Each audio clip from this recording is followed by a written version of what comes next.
Ya Allah, tolong! Teriakku dengan terus berlari tidak berhenti. Dan akhirnya setelah beberapa jam lamanya aku pun sampai di pos pendaftaran. Yang selanjutnya kami pun menceritakan apa yang sudah terjadi pada kami.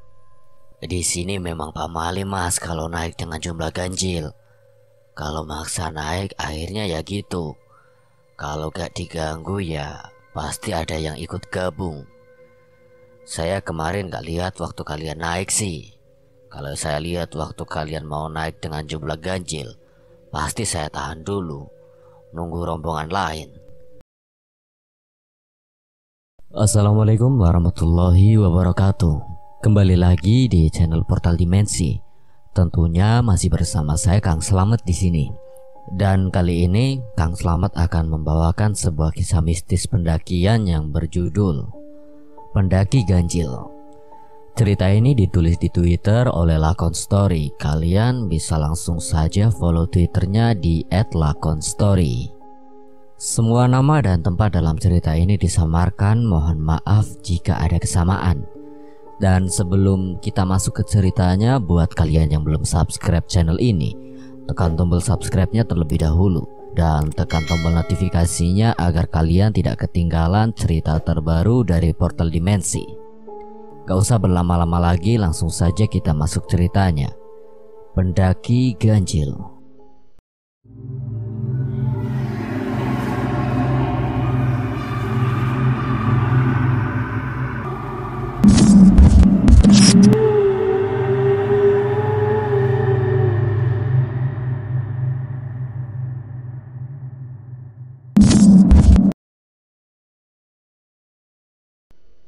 Pengalaman waktu itu tentu saja menjadi pengalaman yang tidak akan pernah bisa aku lupakan selama hidupku.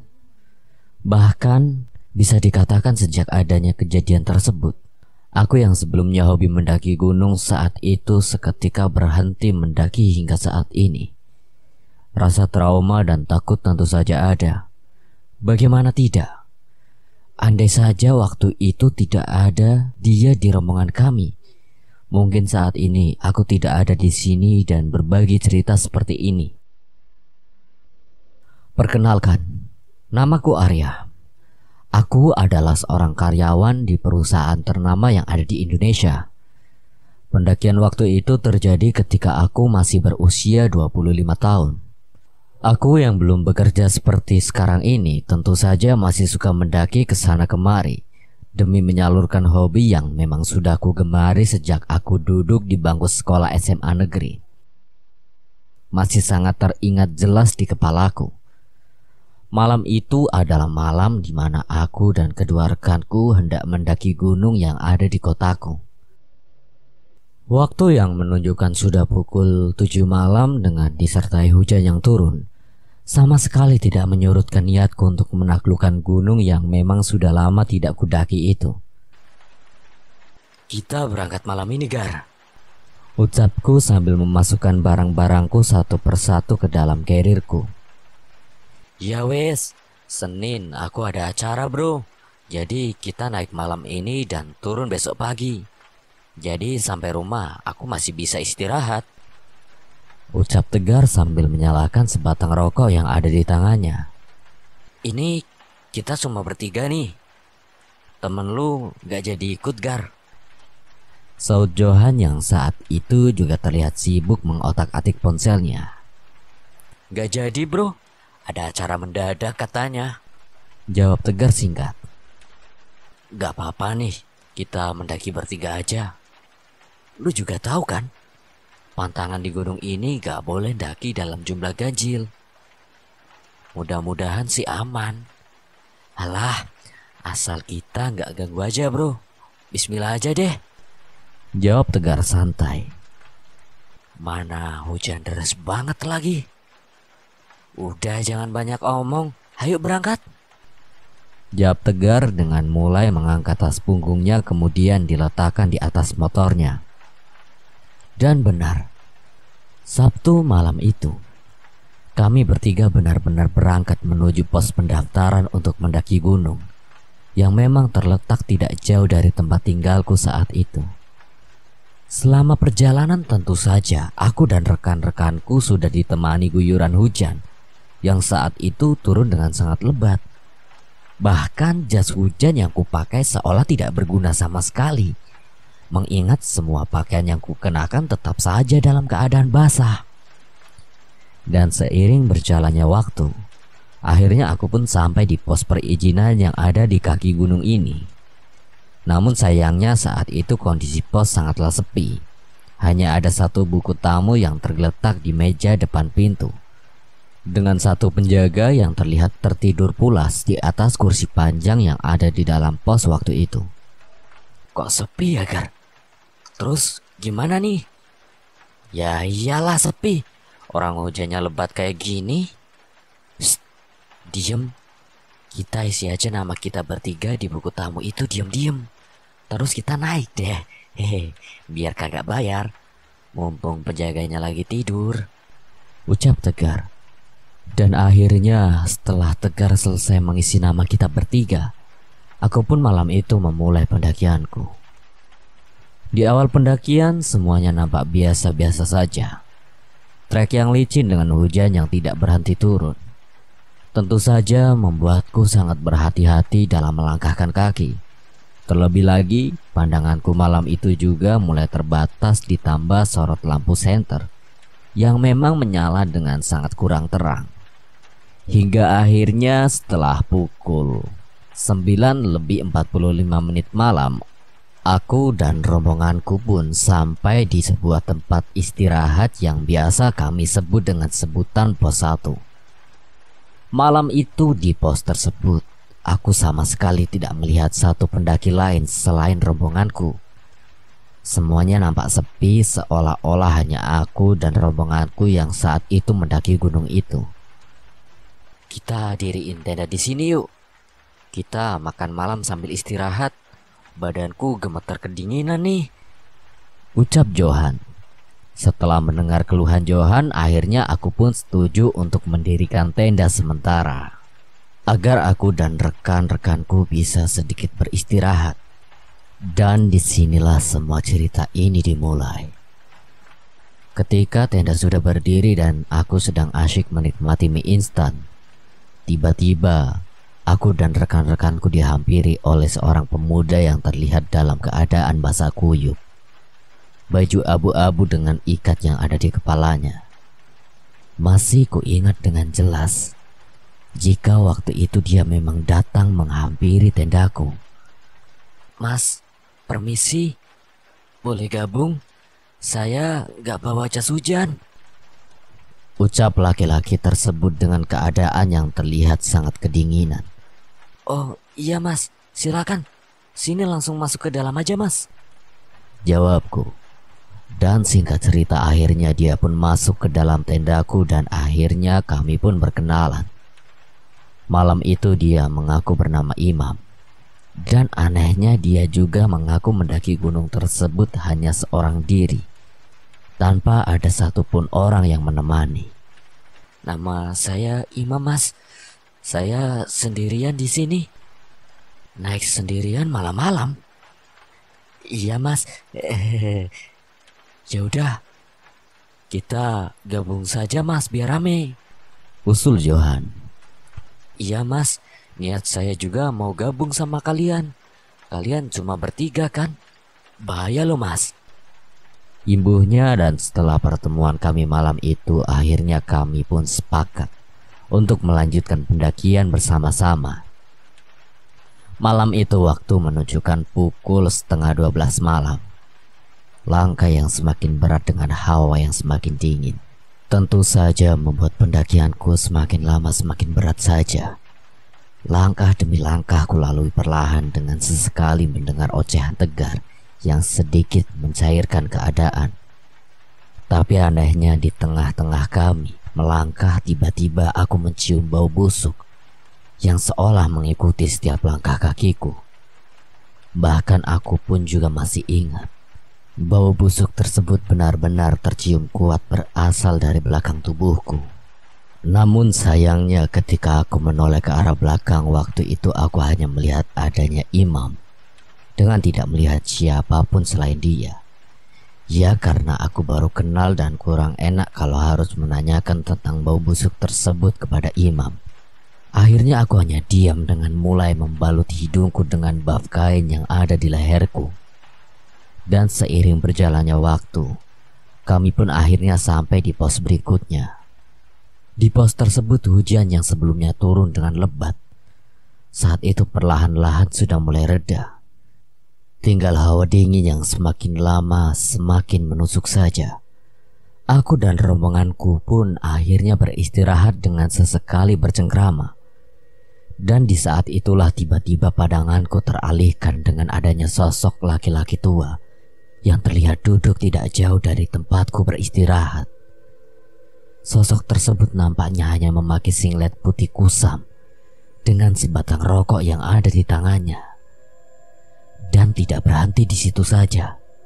Selain terlihat ada tongkat di samping tempat duduknya, aku juga melihat sosok kakek tersebut menatap ke arahku dengan tatapan yang sepertinya kurang mengenakan. Melihat hal itu, tentu saja seketika tubuhku bergetar. Jantungku berdetak dengan nafasku yang juga seketika ngos-ngosan. Dan dengan memalingkan pandanganku, aku pun memegang tangan Johan yang ada di sampingku dan memberi tanda bahwa aku melihat sesuatu yang harus dia lihat. Namun sayangnya belum sampai aku memberitahu Johan, tiba-tiba pundakku ditepuk oleh imam dan dia pun mulai memberitahuku jika semuanya akan baik-baik saja. Sudah mas, jangan dihiraukan, kita nggak mengganggu kok. Mereka datang karena mencium aromaku, bisik imam. Mendengar hal itu aku pun sama sekali tidak mengeluarkan sepatah kata pun dan langsung menatap imam dengan tatapannya keheranan dengan maksud perkataan yang telah dia ucapkan. Di sini saya hanya membantu biar jumlah kalian genap, imbuhnya. Mendengar hal itu tentu saja aku seketika terkejut dan masih saja kebingungan. Namun sayangnya belum selesai aku merasa kebingungan, tiba-tiba Tegar mengagetkanku dengan ucapan yang menandakan jika aku harus melanjutkan perjalanan. Udah hanya istirahatnya, kita lanjut lagi. Mendengar hal itu akhirnya aku pun melanjutkan pendakianku dengan perasaan yang sudah sangat tidak karu-karuan. Selama perjalanan aku terus saja memperhatikan imam yang kini berjalan tepat di depanku. Tulisan-tulisan di bajunya, di tasnya saat itu ku baca satu persatu, bahkan mulai ujung kaki sampai ujung kepala. Malam itu tidak satu pun yang luput dari pandanganku. Dan di saat itulah aku mulai sadar jika imam bukanlah orang biasa. Semua itu bukanlah tanpa alasan, karena menurutku selama pendakian ini dialah yang terlihat paling tenang di antara kami. Bahkan dia juga melihat apa yang baru saja kulihat. Tapi hebatnya dia tidak sedikit pun terlihat gugup. Karena mungkin dia tahu bahwasanya gugup adalah hal yang bisa beresiko bagi keselamatan jika kita dalam keadaan mendaki gunung. Mengetahui hal itu akhirnya aku pun melontarkan beberapa pertanyaan kepada imam. Karena aku mulai curiga jika mungkin ada alasan lain kenapa imam mau bergabung bersama kami. Mas, imam sering mendaki sendiri ya mas? Kalau di gunung ini iya. Mas aslinya mana? Sini aja mas, jawabnya dengan tidak sekalipun menolehkan wajahnya ke arahku. Dan karena kurasa pertanyaanku mengganggunya, akhirnya aku pun diam sambil tidak lagi menanyakan pertanyaan untuknya. Dan singkat cerita, akhirnya aku pun sampai di puncak gunung yang kudaki saat itu. Di puncak tersebut malam itu aku melihat hanya ada 2 tenda pendaki lain yang terlihat berdiri berjauhan di sudut-sudut puncak gunung ini. Bahkan aku juga masih ingat malam itu karena imam ternyata juga membawa tenda sendiri. Akhirnya tendaku pun berdiri berjejer dengan tenda imam yang memang berbentuk lebih kecil dari tendaku.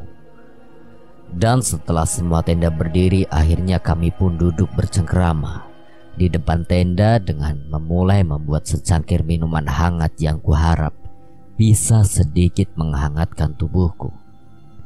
Dan singkat cerita, di tengah-tengah aku sedang menikmati secangkir minumanku, lagi-lagi pandanganku teralihkan dengan sosok laki-laki tua yang sama dengan sebelumnya kulihat. Namun anehnya kali ini dia tidak hanya satu orang, melainkan ada sekitar 5 orang yang terlihat menyebar mengelilingi tendaku saat itu. Mereka semua berpakaian sama dengan tongkat kayu yang ada di tangannya. Ada yang duduk, ada yang jongkok, dan ada yang berdiri.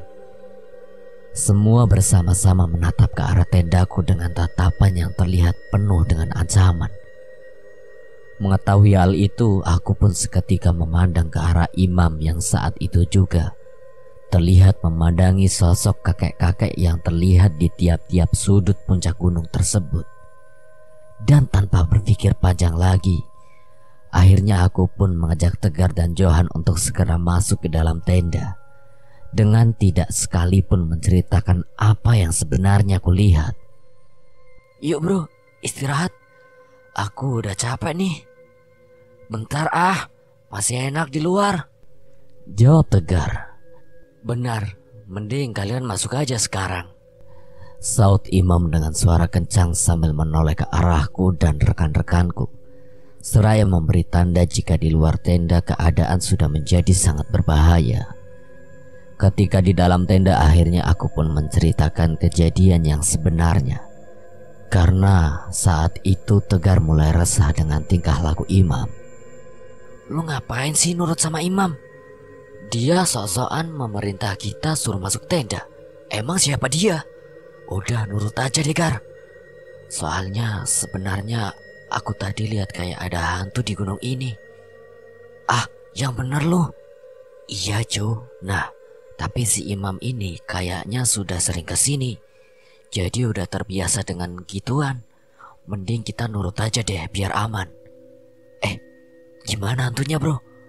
Aku kok penasaran," saut Tegar. "Udah nanti aja kalau di rumah aku ceritain," jawabku. Dan setelah obrolan di dalam tenda malam itu, akhirnya kami pun tetap bertahan di dalam tenda dengan sesekali mengintip ke arah luar tenda untuk memastikan keadaan tetap baik-baik saja. Dan anehnya setiap aku mengintip ke arah luar tenda, malam itu aku melihat imam tetap duduk di posisinya dengan sesekali terlihat mengobrol dengan seseorang yang tidak ada wujudnya. Hal itulah yang akhirnya membuat aku semakin tidak nyaman dan tidak berani lagi untuk keluar dari tendaku malam itu. Bahkan malam itu aku juga kembali mencium bau busuk yang tercium lebih menusuk. Dan tidak hanya aku, kali ini Johan dan Tegar pun juga ikut mencium bau busuk yang memang sebelumnya sudah kucium tersebut. Dan tidak berhenti di situ saja. Malam itu aku juga mendengar tiba-tiba ada seseorang yang berjalan pelan mengelilingi tendaku, dengan sesekali melempari tendaku dengan gumpalan-gumpalan tanah, yang kuduga kuat semua itu memang sengaja dilakukan untuk menggangguku dan rekan-rekanku. Detik demi detik, hingga saat ini masih sangat teringat jelas di ingatanku. Waktu seolah berjalan sangat lambat, ditambah dengan sesekali suara auman, tangisan hingga teriakan. Saat itu benar-benar terdengar jelas dari arah sekitar tendaku. Aku dan kedua rekanku malam itu benar-benar sangat ketakutan dengan tubuh yang tidak lagi bisa berhenti gemetar tidak karuan. Botol air mineral yang sudah penuh dengan air kencingku ditambah dengan makanan yang tetap utuh di dalam tenda ini benar-benar menandakan jika malam itu kami sama sekali tidak berani keluar dari tenda dan hanya bertahan di dalam tenda meskipun apapun yang terjadi. Bahkan kami juga sempat bergiliran mengintip ke arah luar untuk melihat apa yang sebenarnya terjadi. Dan kali ini bukan hanya aku. Akhirnya semua pun melihat apa yang sebenarnya sudah kulihat. Sosok kakek-kakek tua dengan tongkatnya. Malam itu ternyata sudah terlihat duduk tidak jauh di depan tenda kami.